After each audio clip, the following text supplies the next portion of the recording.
দেওয়ার পরে আমি জিজ্ঞেস করলো তো, জি জি, এই যে 16 তারিখে আমার মামলা দিচ্ছে, এই মামলাটা দিলেন, আমার তো লাইসেন্স ঠিক আছে, আমার গাড়ি পারমিট আছে, কাগজ ঠিক আছে, আপনি আমাকে কেন দিলেন? আমার তো কেন্দ্রটা আসে না, এটা তো লাগবে না, তাই না?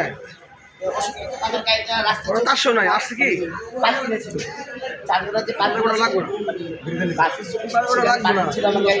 ওইখান থেকে তুমি দিলে আমার 2500 টাকা মামলা রাখবে।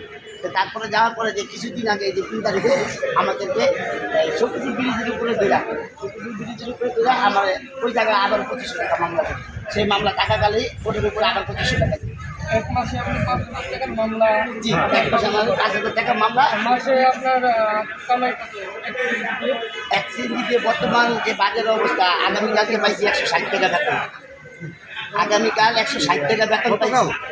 এখন ওইটা দিয়ে কি চাইলেই কিনবো না, ডাইলি কিনবো না, বাচ্চার পড়ালেখার খরচই চালাবো না, সংসারই চালাবো না, মামলা যে দিয়েছে 5,000 টাকা, ওইটার জন্যই টাকা রাখবো, কী করবো এটা আপনার বলেন, ওইটা কীভাবে সম্ভব বর্তমান যে অবস্থা ওটার জন্য।